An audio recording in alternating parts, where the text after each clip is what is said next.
My father was once asked by a visiting relative about how our siblings are placed in life.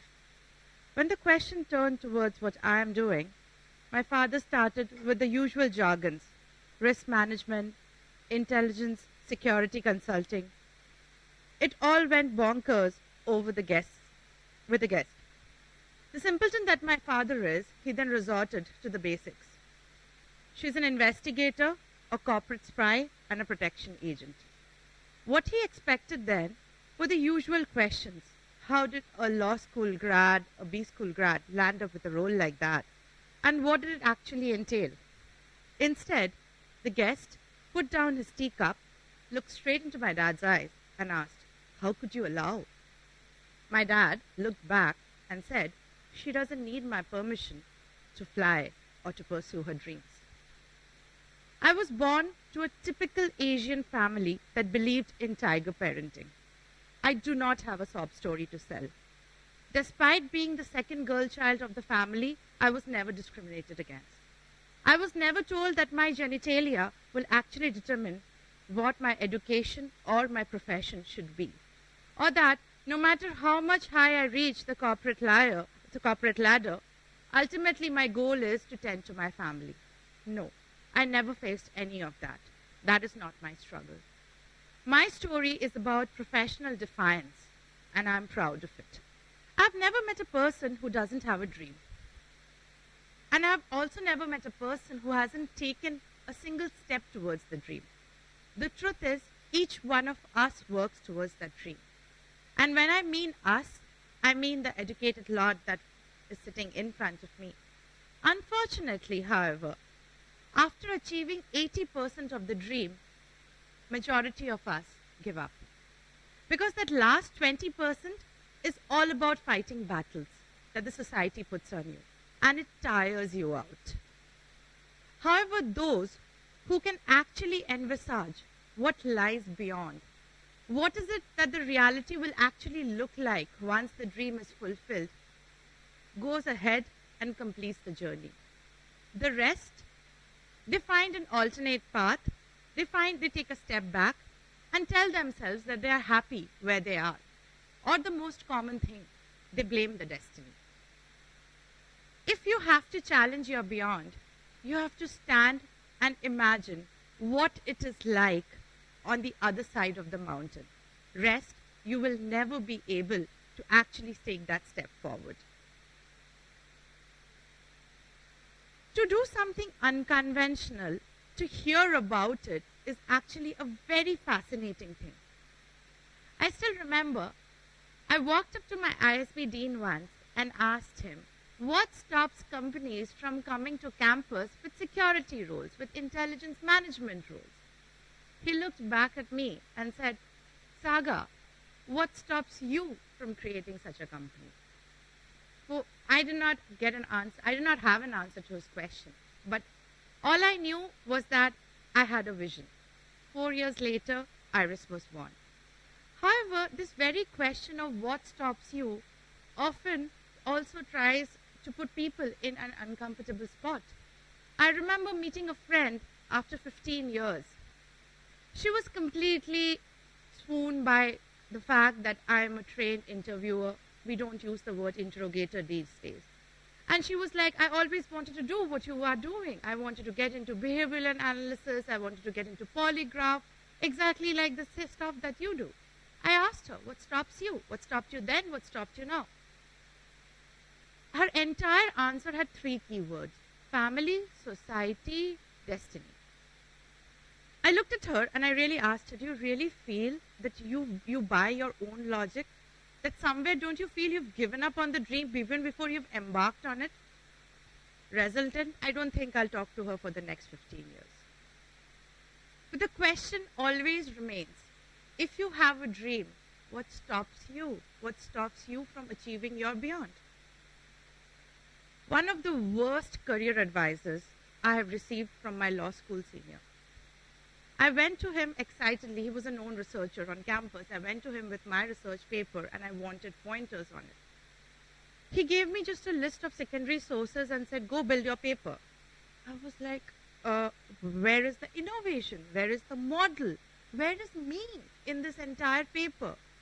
He sat me down and said, listen, kid, you don't write research papers to find yourself in it.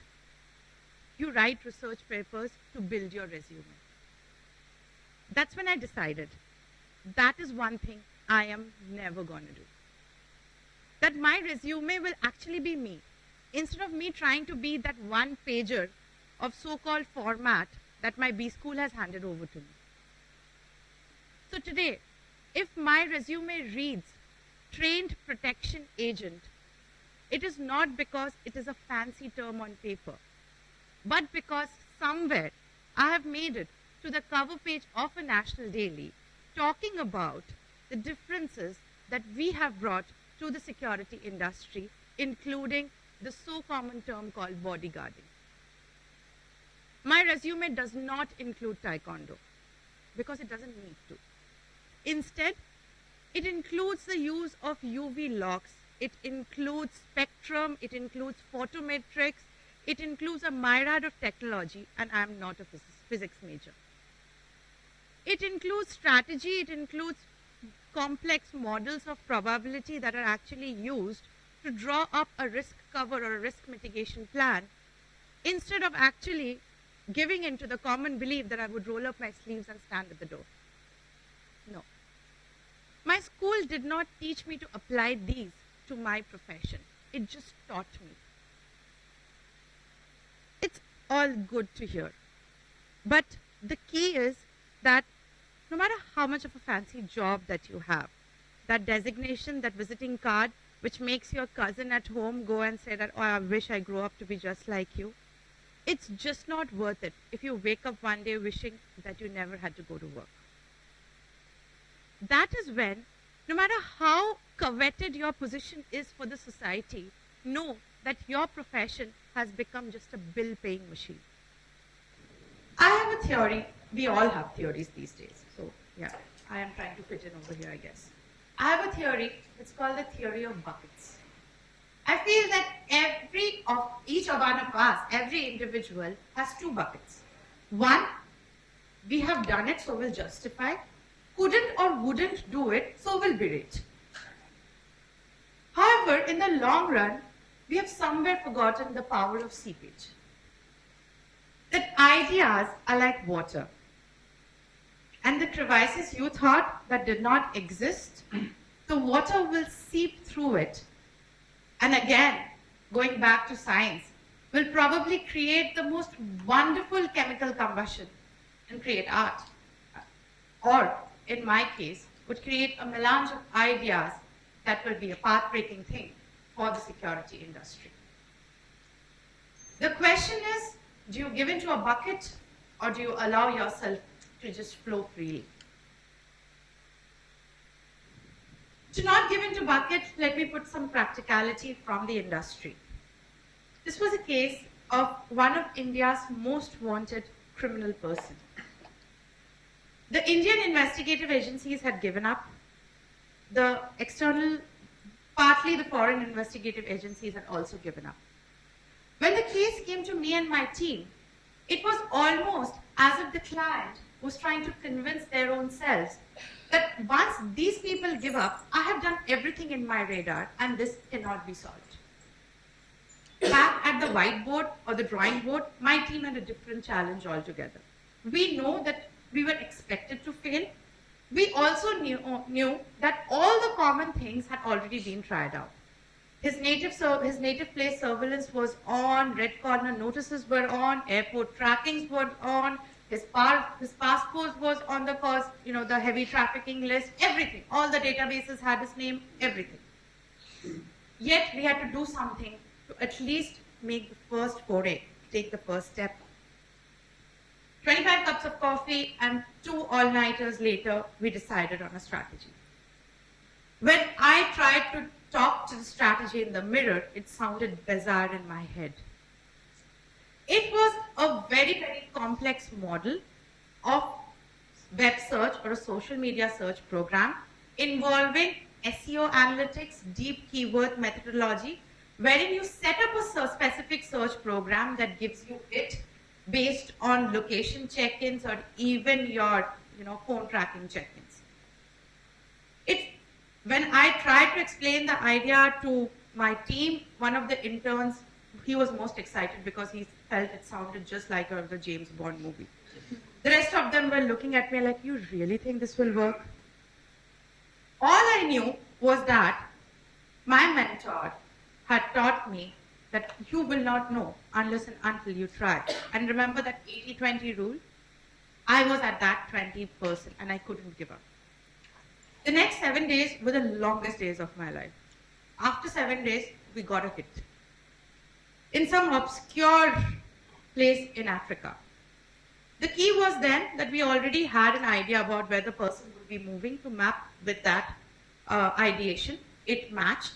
So we were about 85% sure that it was the same person who was trying to change his location. Instead of clinking champagne glasses, came the second challenge. Whether or not to wait for corroboration because you have got only one hit, or whether to alert the foreign investigative agencies. The latter meant you run a huge reputation risk. If it is a false alarm, the case closes over there. And the next time the government is not even going to listen to you. Relying on the former, waiting for a corroboration also meant losing out time, knowing that he is a fugitive who's absconding, giving him time to actually select another base. That is where expertise steps in. When you're so confident about leading your passion, somewhere or the other, your expertise gives you that last push to crawl over the mountain. We decided to go and alert the investigative agencies, the external ones. This was around Indian time, 9 p.m. 3 a.m. I get a call, the arrest was made. I remember counting the stars, waiting for it so that the dawn could break and I could rush to the client office. By next day morning, 11 a.m., that person was back to the country and in CBI custody.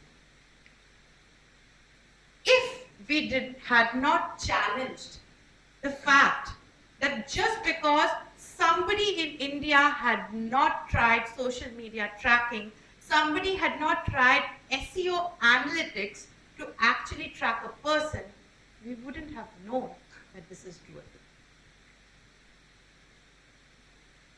The key thing also over here is, I talk a lot to the mirror, okay? That's also because the mirror gives you a true picture.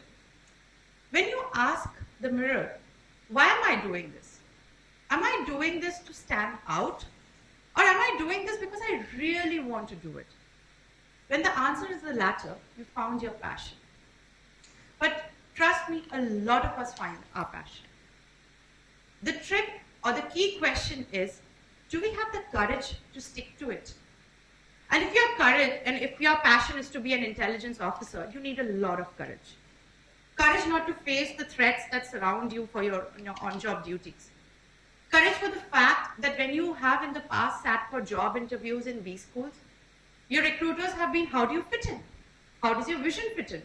How will you align to the corporate strategy? Or the fact that when you go on dates, your date is unable to understand that here is a girl sitting in a dress wearing her perfect makeup who finds the top of whether a .22 caliber bullet versus a .31 caliber bullet to be very fascinating. It's happened.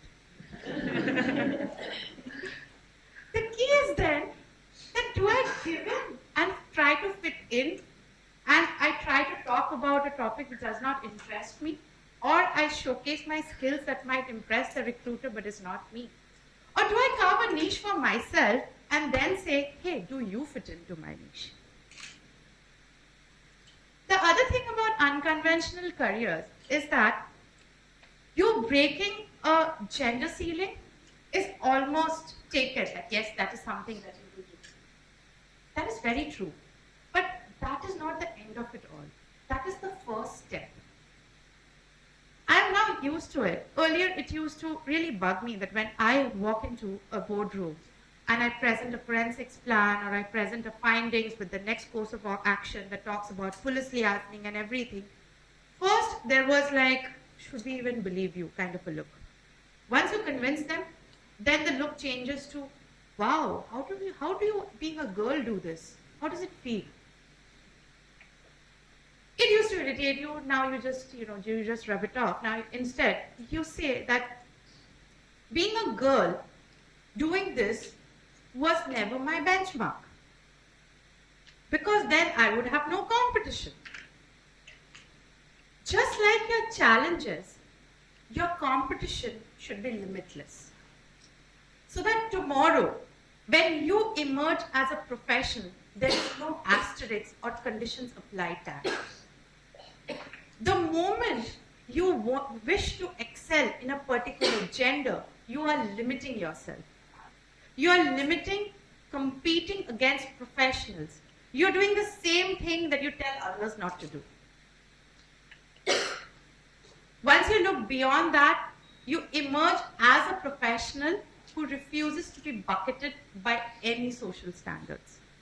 That's the true calling. That's achieving the true beyond. I remember calling my professor, my operations management professor, and just thanking him for the first 2 minutes. He heard me. And he was like, why are you thanking me? Just tell me that first so that even I feel good. I was like, I'm just thanking you for teaching the operations 101 bottleneck thing in such a simple and such a logical way. He's like, okay, what's next? Like, guess what I used it to solve for? He's like, what? I said, toll plaza fraud investigation. That's when the concept changed. And he realized that I had used a decision-making concept, I had used probability, I had actually used a lot of other things to come back to the node. And that's when we started talking.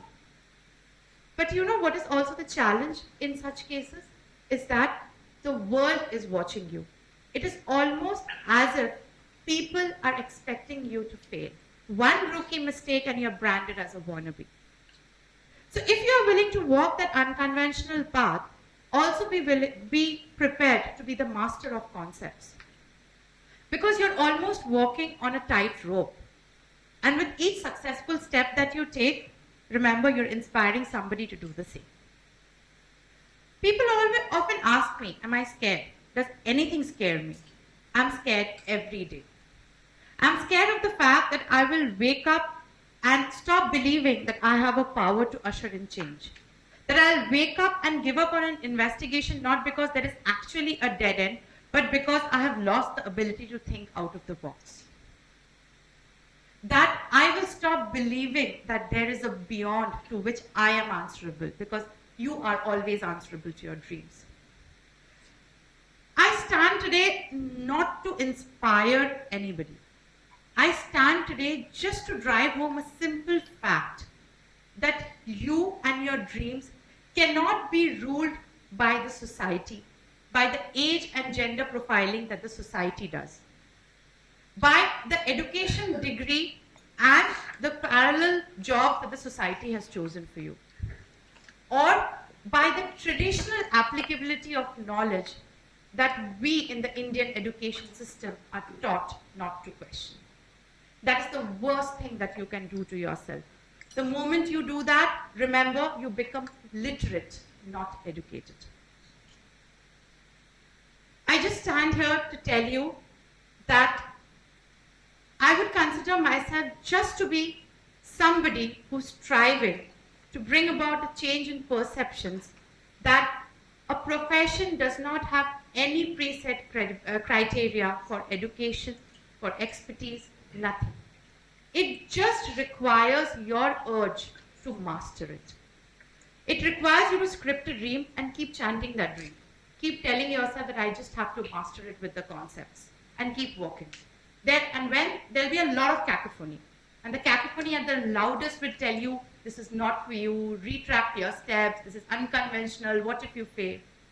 Then have a good headset on and just turn the volume on and keep walking. The woods will be dark, deep, your legs will ache, but there'll be a morning. And when the dawn breaks, you'll have your reality and your beyond in front of you. It is waiting. Go for it. Thank you.